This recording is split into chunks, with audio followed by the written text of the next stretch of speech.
우리 교회는 해가 바뀌게 되면 신년 예배를 하나님께 드리고 또 일꾼들이 봉사할 것을 다짐합니다. 그리고 나서는 은퇴식을 거행하게 됩니다. 오늘 저녁 예배 시간에도 마찬가지로 10분의 안수 집사님들 또 29분의 우리 시무 권사님들의 은퇴식이 있습니다. 하나님께서 기름 부어 세워주시고 평생을 주님을 위하여 헌신하고 봉사하시다가 은퇴하시는 분들 위해 하나님께서 갚아주시는 축복이 임하게 될 줄 믿습니다. 특별히 오늘 강단 꽃꽂이를 보게 되니까 성경책도 있고 왕관도 있습니다. 은퇴하시는 분들 하나님께서 그 면류관 예비해 주실 줄 믿습니다. 그래서 우리들도 이렇게 평생을 주님을 위하여 헌신하시다가 은퇴하시는 분들을 보면서 마찬가지로 우리도 신앙생활 승리해야 될 줄 믿습니다. 그런 의미에서 오늘 본문 신명기 34장 10절을 보면 그 후에는 이스라엘에 모세와 같은 선지자가 일어나지 못하였나니 모세는 여호와께서 대면하여 아시던 자요, 이렇게 이야기를 합니다. 상반절을 보면 그 후에는 이스라엘에 모세와 같은 선지자가 일어나지 못하였다. 바꿔 말하면 모세가 최고로 하나님의 인정받는 칭찬받는 일꾼이었다, 이렇게 이야기하고 있다라는 겁니다. 그래서 우리들도 모세처럼 하나님의 인정함 받는 축복의 봉사자들 되기를 소원합니다. 그래서 오늘 이 시간 모세가 어떻게 하나님을 섬겼길래 하나님께서 이렇게 그 후에는 이스라엘의 모세와 같은 선지자가 일어나지 못하였다 칭찬했는가 살펴보시고, 오늘도 모세를 본받으셔서 주의 칭찬을 듬뿍 받으시는 은혜의 모든 성도님들 되시기를 주님의 이름으로 축원합니다. 그렇다면 그 후에 모세와 같은 선지자가 일어나지 못하였다 칭찬받는 모세는 어떠한 사람입니까? 먼저 하나님이 대면하여 아시던 자라, 이렇게 이야기합니다. 오늘 보면 신명기 34장 10절을 다시 보면 그 후에는 이스라엘의 모세와 같은 선지자가 일어나지 못하였나니 모세는 여호와께서 대면하여 아시던 자요, 이렇게 말씀하고 있다라는 겁니다. 하나님께서 모세를 대면하여 알았던 사람이라 이야기합니다. 여기서 이 아시던이라는 단어는 히브리어 야다라는 단어입니다. 이 야다는 남녀가 결혼하여서 서로가 서로에 대하여 아는 관계, 이 사이를 야다라, 이렇게 이야기합니다. 여러분 그렇지 않습니까?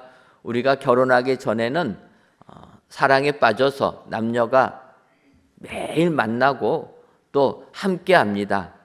그런데 결혼하기 전에 아는 거하고 결혼한 다음에 아는 것이 같습니까? 다릅니까? 완전히 다르지 않습니까? 결혼하기 전에는 정말 이 사람과 결혼하면은 죽어도 여한이 없겠다 하고 결혼을 했는데 결혼하고 나니까 어떻습니까?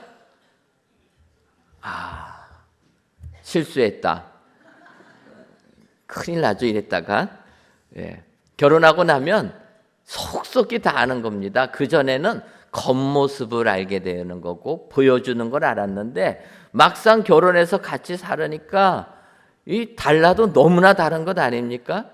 그래서 부부가 같이 결혼해서 같이 함께 살면서 이렇게 친밀하게 알아가는 것, 이것이 야다라라는 겁니다. 그러니까 하나님께서 모세를 알 때는 이렇게 알았다라는 거예요.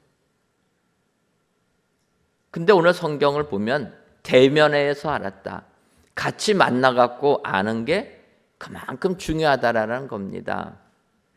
사실 요즘에 젊은 사람들에게는 이 콜포비아라는 단어가 있습니다. 단어 그대로 콜, 전화, 포비아, 공포증이라. 그러니까 전화로 대화하는 것에 공포스럽다라는 겁니다. 그래서 전화벨만 울리면 어떡합니까?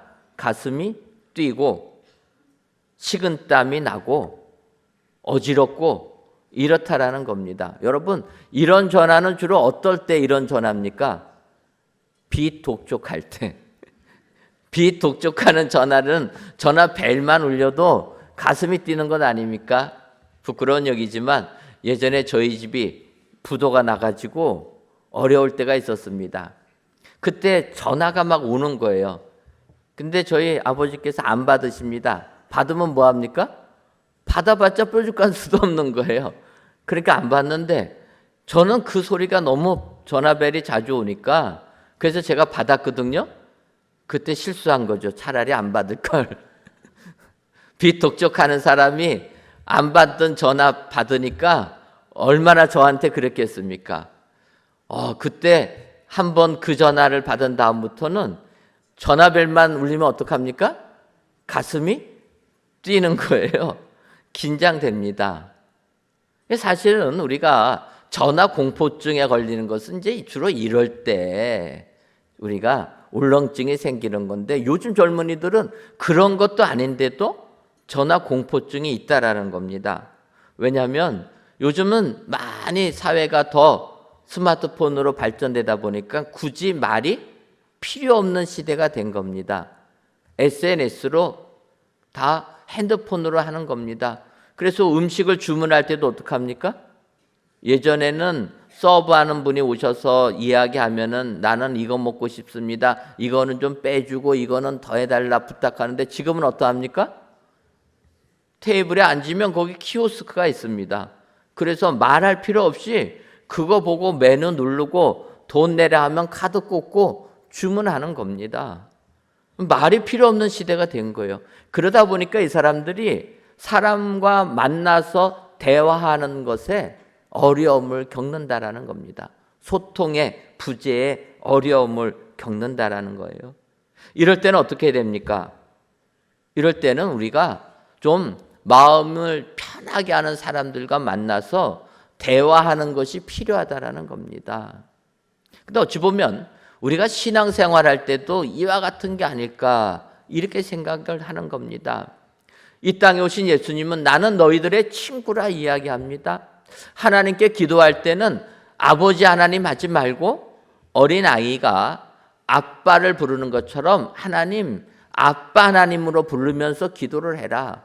친밀하게 하나님과 함께해라. 주님이 말씀하심에도 불구하고 우리들은 하나님을 항상 거룩하고 하나님은 멀리 계신 하나님 같이 느낄 때가 많다라는 겁니다. 하나님이 말씀하시면 순종을 해야 되는데 나의 이러한 것들, 나의 속마음까지 다 내놓고 하나님께 기도하는 것을 부담스러워한다라는 겁니다. 하지만 여러분, 예수님은 안 그러셨습니다. 십자가를 지실 때 예수님 겟세마네 동산에서 기도하십니다. 예수님께서 하나님께 기도한 내용이 무엇입니까? 아버지여, 할 수만 있다라면 이 잔이 내게서 지나가게 하옵소서. 예수님도 육신을 입고 이 땅에 오셨기 때문에 죽음이라는 것을 눈앞에 두고 주님도 힘들어 하셨던 겁니다. 그래서 하나님께 기도하는 거예요. 하나님, 이 잔, 십자가의 잔 마시고 싶지 않습니다. 이 잔이 내게서 지나가게 하옵소서. 그런데 이것을 한 번만 한 게 아니라 겟세마네 동산에서 기도하실 때 3번이나 하셨다라는 겁니다. 자꾸 말하면 하나님께 나의 마음을 그렇게 아뢰거라라는 거예요. 그러니까 하나님은 이런 관계를 원하신다라는 겁니다. 멀리 있는 그런 관계가 아니라 가까이 친밀하게 있는 관계에 이러한 대화를 원하신다라는 겁니다. 그래서 우리도 하나님께 기도할 때는 이런 사람들이 되어야 될 줄 믿습니다. 하나님께서 우리를 함께 대면하여 하셨던 것처럼 하나님과 내 속에 있는 모든 것을 다 내놓고 기도하고 교제하는 믿음의 사람들이 되어야 될 줄 믿습니다. 모세는 바로 이렇게 하나님과 대면하여 하나님이 알았던 사람이라는 겁니다. 모세 입장에서 보게 되면 하나님께 매일매일 매 순간순간마다 하나님께 아뢰고 하나님께 나의 마음을 다 내어놓고 하나님과 교제했다라는 겁니다. 그런 사람이 하나님께서 인정하는 축복의 사람이 되게 되는 줄 믿습니다. 요즘도 이 아시던 야다라는 단어를 볼 때 부부 사이에 얼마나 대화가 많이 있습니까? 여러분, 우리가 남편과 아내가 결혼해서 이야기하다 보면은 밤이 맞도록 대화하며 교제하는 것 아닙니까? 제가 1부 때 이렇게 했더니 반응이 별로 안 좋았어요. 그래서 무슨 얘기 하냐고 여쭤봤더니 밥 먹자, 자자, 그게 끝이라는 것 아닙니까? 사실 부부가 서로가 서로에 대해서 알려면 밤이 새도록 이야기를 해도 다 알지 못하는 것 아닙니까? 이렇게 친밀하게 해야 되는데 그냥 밥이나 먹고 잠만 자갖고는 무슨 관계가 되겠습니까? 하나님과 우리의 관계는 어린 양의 혼인잔치에 초청받은 신부처럼 그 대화로 밤이 새도록 대화를 해도 지겹지 아니하고 새로운 관계가 되는 것. 하나님께 기도하는 것이, 하나님과 함께하는 것이 이런 관계가 되어야 될 줄 믿습니다. 모세는 하나님으로부터 부름받기 전에 나와 하나님하고의 관계가 이런 관계가 되었다라는 겁니다. 하나님과의 관계가 이렇게 대면하여 아시던 자와 같은 관계가 될 때 하나님이 칭찬하는 믿음의 사람이 다 되게 되는 줄 믿습니다. 올 한 해도 여러분들 하나님과 대면하여 아셨던 그 모세처럼 하나님과 친밀한 교제의 관계를 잘 유지하셔서 하나님의 칭찬을 듬뿍 받는 주의 귀한 일꾼들 되시기를 주님의 이름으로 축원합니다. 다음으로 그 후에 이스라엘에 모세 같은 선지자가 나타나지 않았으니라 칭찬받던 모세는 하나님의 보내심을 받은 자라 이렇게 얘기합니다. 신명기 34장 11절을 보면 여호와께서 그를 애굽 땅에 보내사 바로와 그의 모든 신하와 그의 온 땅의 모든 이적과 기사와 이렇게 얘기합니다. 여호와께서 모세를 애굽 땅으로 보내셨다라는 겁니다. 바꿔 말하면 모세는 하나님의 보내심을 받은 자였다라는 겁니다. 여러분, 보내심을 받은 자가 주의 일꾼, 칭찬받는 일꾼들이 되게 되는 줄 믿습니다. 이 보내심을 받았다라는 것을 우리가 바꿔 말하면 이것은 흔히 사도라 이렇게 볼 수가 있습니다. 예수님의 12 제자들 또는 12 사도라 이렇게 얘기합니다. 근데 사도를 의미하는 헬라어 아포스톨로스는 보내심을 받은 자라, 이게 사도의 의미라는 겁니다. 예수님의 보내심을 받은 자, 이게 사도라는 겁니다.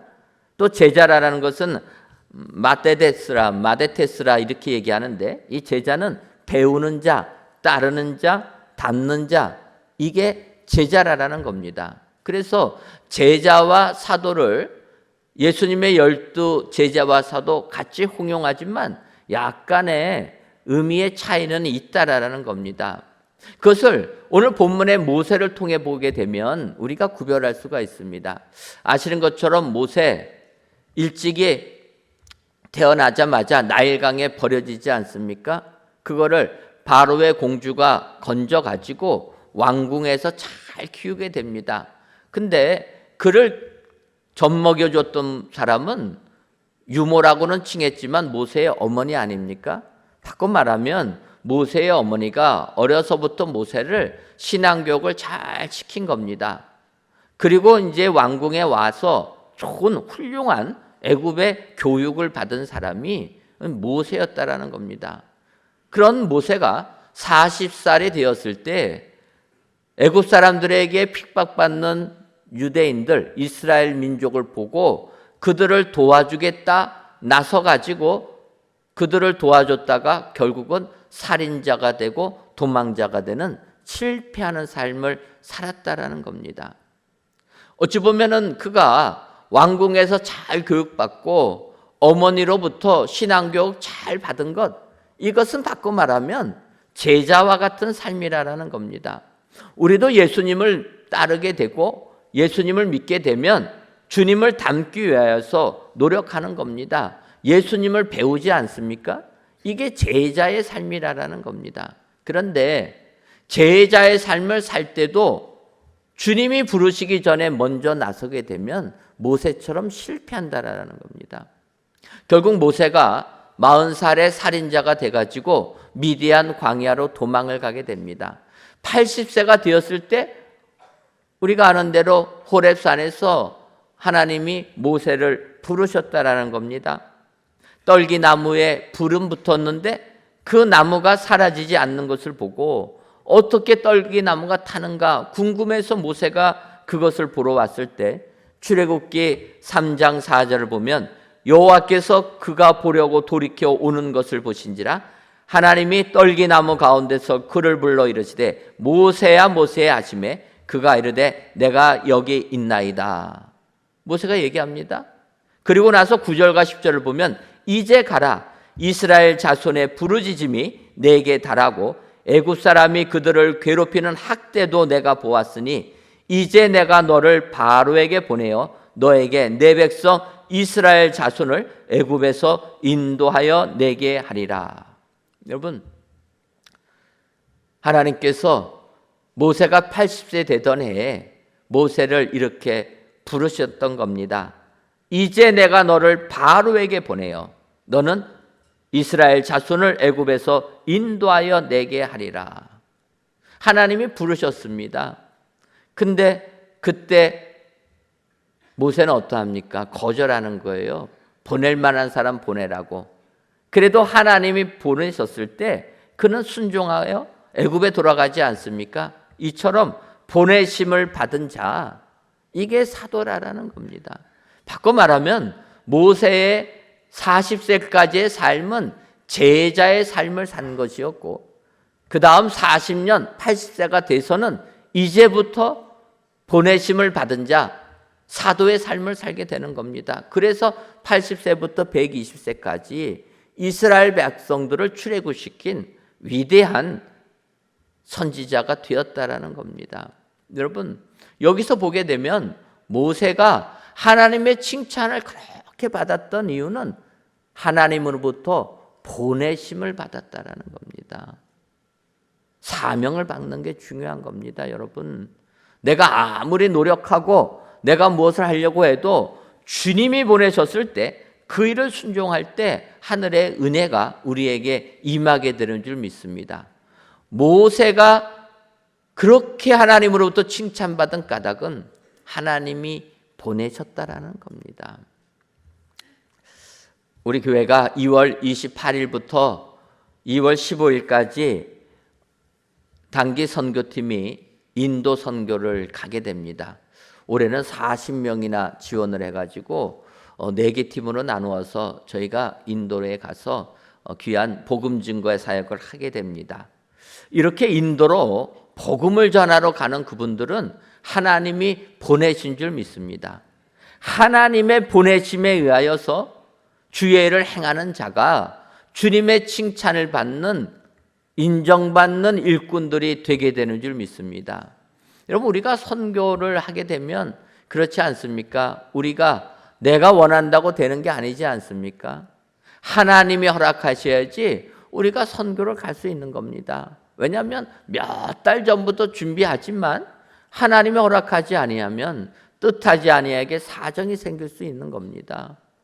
가려고 내가 아무리 준비를 해도 허락하지 아니하시면 못 가는 겁니다. 하지만 하나님께서 허락하시면 어떡합니까?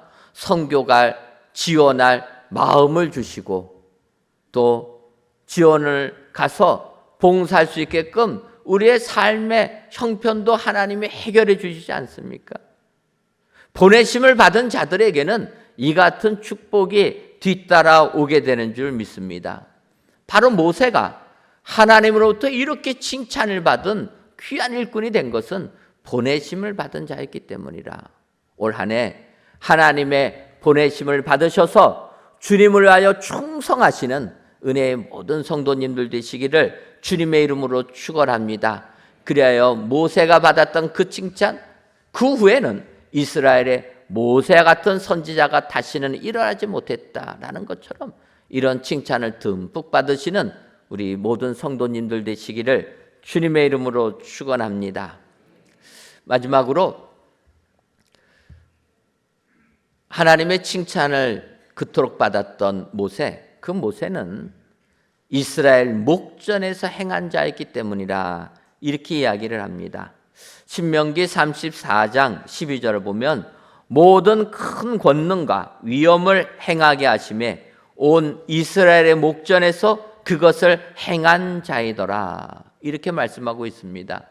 모세가 하나님으로부터 그렇게 칭찬을 받은 까닭은 애굽 사람들 앞에서만 주의 일을 행한 것이 아니라 온 이스라엘의 목전에서 그것을 행한 자였기 때문이라 이렇게 이야기하는 겁니다. 여러분, 우리가 믿음 생활할 때 하나님의 말씀을 사람들 앞에서 그렇게 행한다는 것 쉽지가 않습니다. 나를 비난하는 사람뿐만 아니라 나와 함께하는 사람들인 줄도 알았는데 그들 앞에서도 믿음을 행하려는 것 쉽지가 않다라는 거예요. 이렇게 사람들 앞에서 당당하게 나의 신앙을 나타낼 수 있다라는 것, 이것이 은혜요 복이 되는 줄 믿습니다. 예를 들면 여러분, 요한복음 9장을 보게 되면 나면서부터 앞을 보지 못하는 사람이 등장하게 됩니다.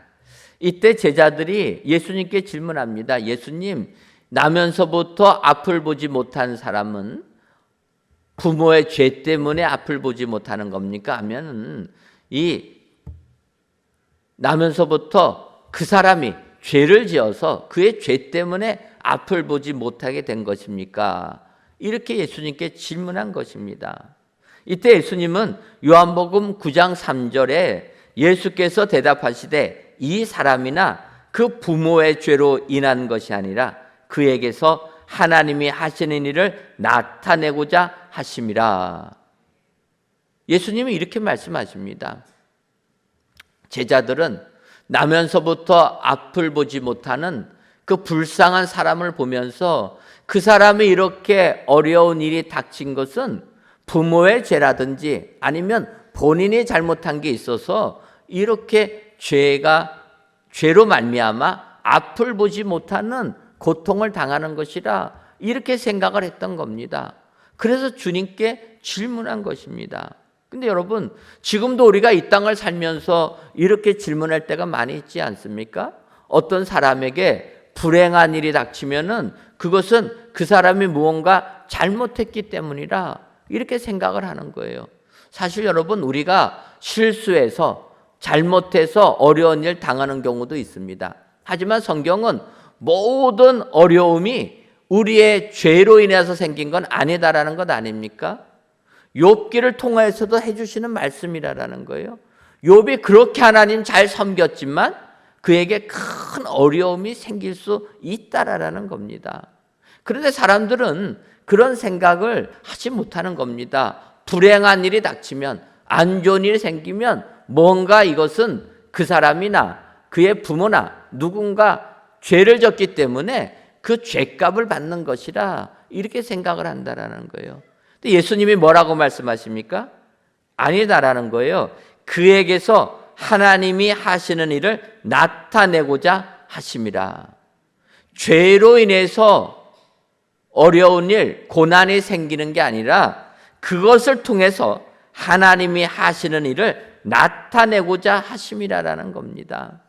그러면 나면서부터 보지 못하는 자를 통하여서 하나님이 하시고자 하시는 일이 무엇입니까? 그것은 예수님이 그 사람을 보고 어떻게 하십니까? 요한복음 9장 6절과 7절을 보면 이 말씀을 하시고 땅에 침을 뱉어 진흙을 이겨 그의 눈에 바르시고 이르시되 실로암 못에 가서 씻으라 하시니 실로암은 번역하면 보냄을 받았다는 뜻이라. 이에 가서 씻고 밝은 눈으로 왔더라. 이렇게 말씀하고 있습니다. 예수님께서 나면서부터 앞을 보지 못한 그 사람을 보고 진흙을 이겨서 그 눈에 바르고 실로암 못에 가서 씻으라고 하지 않습니까? 씻은 즉시 눈을 뜨게 되었다라는 겁니다. 이게 하나님의 하시는 일을 나타내고자 하심이라는 거예요. 어떤 겁니까? 요한복음은 공간복음과 달리 예수님의 이 놀라운 이적, 이 기적을 표적이라고 표현하는 겁니다.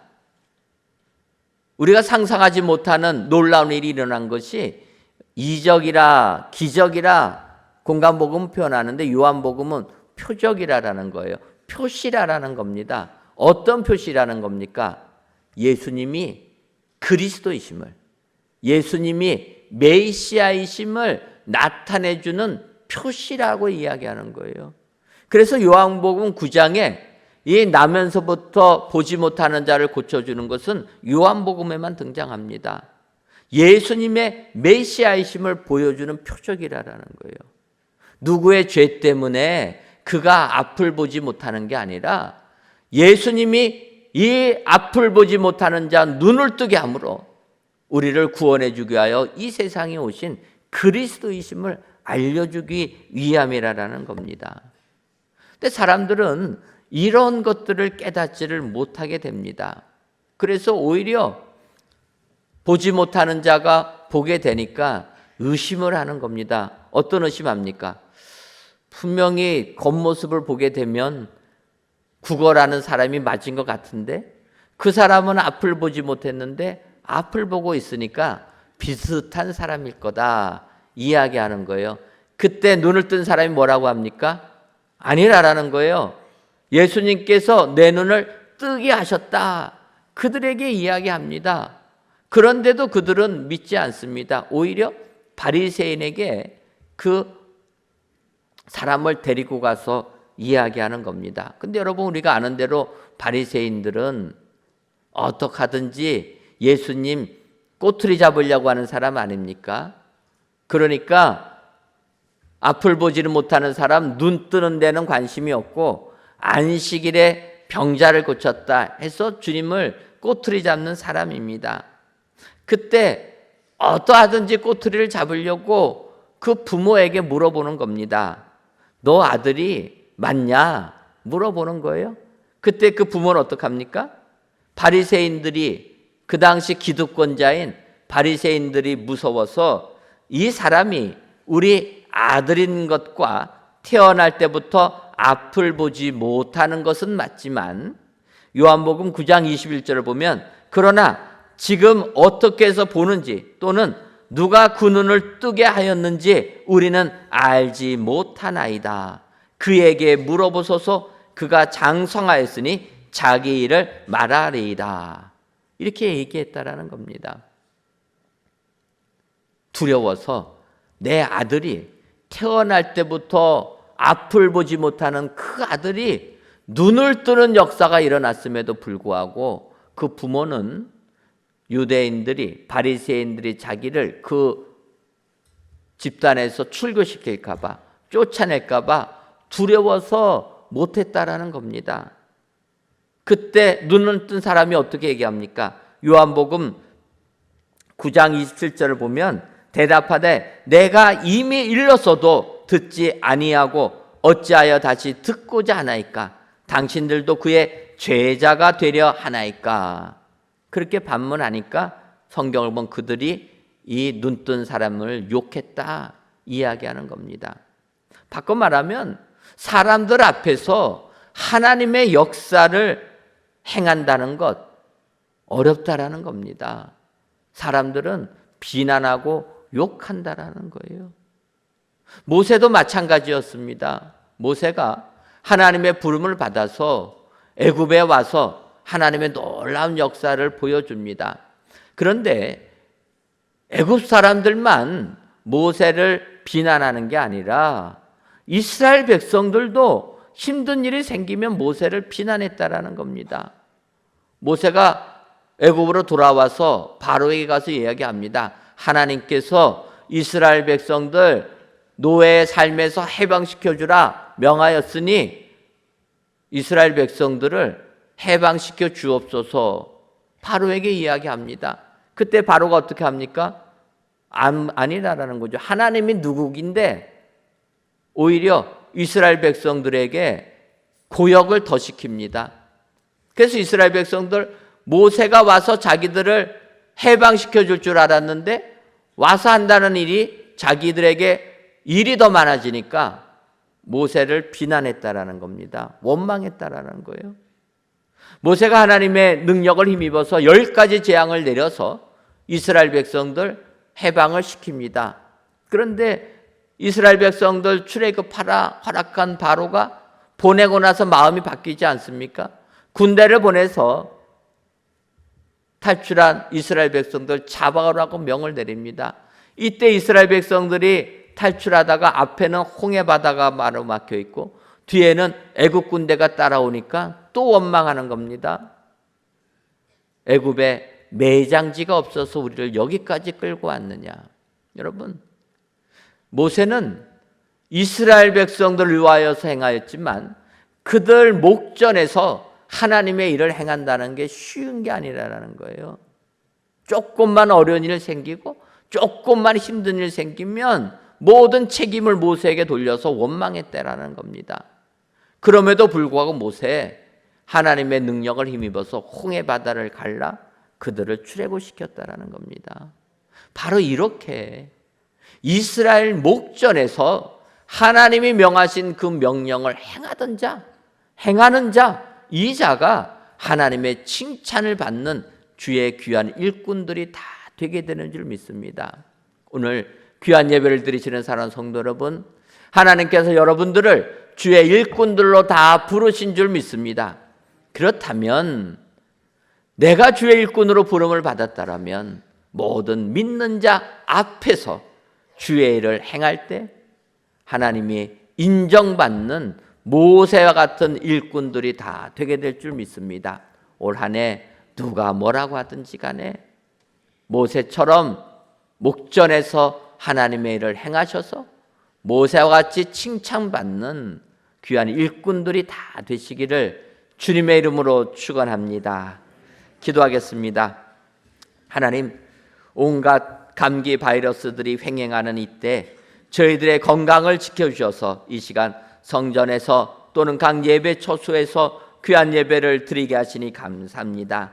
이 시간 모세와 같은 선지자가 일어나지 못하였나니라는 제목으로 말씀을 주셨사오니 바라기는 그 후에는 이스라엘에 모세 같은 선지자가 일어나지 못했다라는 최고의 칭찬을 받은 모세처럼 주님을 위하여 충성하는 우리 모두가 되게 하여 주옵소서. 이 같은 칭찬을 받으려면 대면하여 아시던 자가 되어야 하고 보내심을 받은 자가 되어야 하며 목전에서 행한 자가 되어야 함을 알아. 오늘도 주님을 위해 충성 봉사하여 이후로는 모세와 같은 선지자가 일어나지 못했다라는 최고의 칭찬을 받는 주의 일꾼들이 다 되게 하여 주옵소서. 예수님의 이름으로 기도하옵나이다. 아멘.